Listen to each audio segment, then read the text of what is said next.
Hello, freak bitches. You should step back. And this is a narrative that gets repeated over and over again in the social justice warrior culture. This idea that you should just step back and let these others talk because they understand more. Yeah, and the others are always other group members, Yes, right? right. And somehow their discourse is to be privileged in reverse because hypothetically they're a member of an oppressed class. Right. Of course, and you can multiply the numbers of oppressed classes ad nauseum, which is another part of the problem.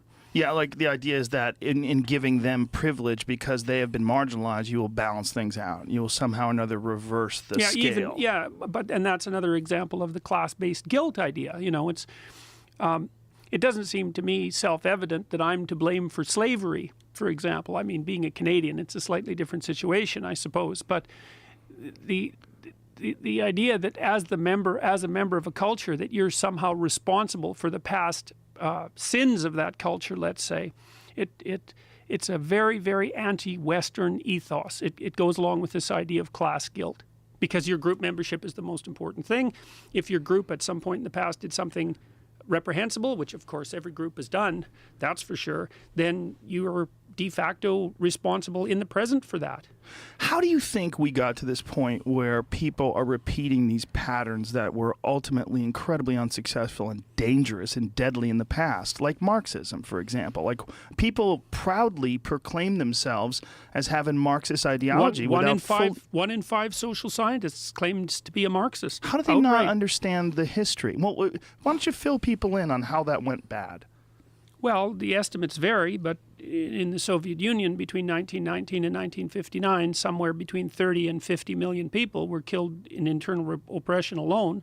So that's pretty bad. And then in China, which was operating under exactly the same principles, it might have been up to 100 million killed during Mao's time. And of course, Mao is still revered in China, appallingly enough. And Vietnam and Cambodia, and wherever these ideas were implemented, Cuba, wherever these ideas were implemented, the result was absolute mayhem, absolute mayhem. And I think what happened is that the Marxist ideas are actually quite attractive if you're an intellectual and if you're, I would say, if you're tilted towards compassion from a personality perspective, because they're based on doctrines like from each according to his ability, to each according to his need. And the idea that you should fulfill people's needs, or that society should fulfill people's needs, is on the surface of it an attractive idea. Of course, the problem is who gets to define the needs and who gets to define the abilities, and that really is a big problem.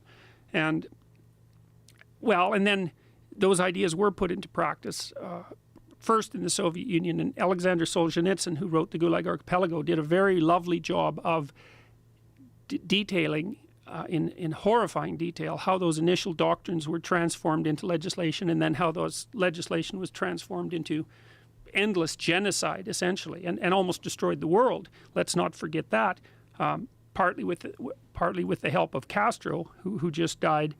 The doctrines, when put into practice, into actual practice, were murderous instantaneously. Now, what happened? There were always apologists for the left in the West, especially in France, especially among the French intellectuals, especially in the late 1960s.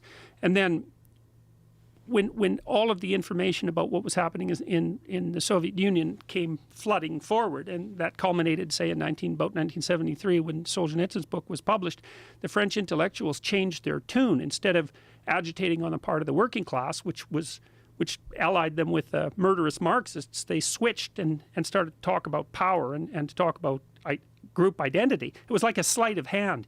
The underlying pathological philosophy remained exactly the same, but the surface nomenclature changed, and that became very attractive. And at the same time, the Soviet Union dissolved. And so one of the problems I think we have now, a perverse problem, is that these Marxist ideas are very attractive to compassionate intellectuals, and we don't have good, bad examples like the Soviet Union around that everybody can point to and go, yeah, well, that sounds good, but, you know, what about the murderous death camps and the millions of people who are suffering? We still have North Korea, but, you know, people treat North Korea like it's a joke instead of like it's an exemplar of a pathological system.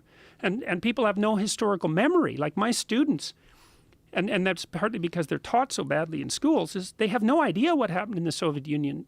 They have absolutely no idea. They know a little bit about the Second World War, maybe. And of course, people generally know about the Holocaust. But They have no idea what happened in the Soviet Union. So they have no idea where these ideas could lead. And the universities and the high schools are so full of people who are radically left-leaning that they're never taught any, the students are never taught any proper history. You know, they're taught about the evils of capitalism. And, you know, I mean, it's not like any system is perfect, but there's a difference between imperfect and consciously murderous. I think one of the things that you just said that's very important is that it's attractive to compassionate intellectuals, people that, without really looking at what the potential for these laws and regulations, what the negative potential for them is, the underlying inclination to lean towards that is that you care about people and that you want people to be okay. And you're kind of treating them like they're your children. Yes. And I don't mean that in an entirely sarcastic manner. It's reasonable in some sense to treat other people like people that you love, although it's not reasonable in very many other ways, which is why you don't invite every stranger on the street to come and live with you in your house. I mean, everybody puts up boundaries, and you have to do that. But and people tend more than we ever expected, and I've done a lot of research in this in my lab, that people do tend to vote and think their temperament a lot more than anyone really realizes. And if you're kind and that's your highest virtue, then you tend to treat people like they're kin, because that's what kind means, right? It's an extension of the word kin. But that doesn't work well in larger groups. You need other principles. And so you look at something like the idea of equity, which is equality of outcome rather than equality of opportunity. On the surface of it, it seems perfectly reasonable to say, well, if every resource isn't distributed absolutely equally to every group, then the system is unfair. And on the face of it, that's a reasonable proposition, but it falls apart under minimal examination. So here's something to think about for everyone who thinks that equality of an outcome is a good idea. It's like, why the hell are you striving for anything then? Because the reason anyone strives to better themselves or to develop a skill or to move forward in life at all is to produce inequality. You're trying to rise above the mediocre masses every time you make an effort at anything. And so everything that we associate positive movement forward to, or positive motivation, is actually an attempt to render the world more unequal. Now, you're rendering it unequal in a just way, right? Because we might say, well, if you work really hard, you deserve an unequal outcome. Well, yeah, unless you want people to stop working hard. And that was the old joke in the Soviet Union, you know. They pretend to pay us, we pretend to work. So it's so thoughtless. That's the problem. Well, and it's also extremely annoying for people who've worked really hard and who've made the requisite sacrifices to become successful along some dimension, to have that immediately attributed to their oppression. Yes. And it's not obvious that that's something we want to do. It's like, for the social justice warrior types out there who might be listening, it's like, are you really willing to say that every single person who's accomplished something has done that as a consequence of oppression? That's again what the Soviets claimed with regards to the successful peasants just before the 1920s. It's like, well, the peasants weren't emancipated. They were serfs until about 30 years before that. They were serfs. They were basically slaves. And some of them had clambered up to the point where maybe they owned their hut and a cow and could, employ someone. Well, the Soviet claim was, well, that's all theft. You got that all because you're an oppressor.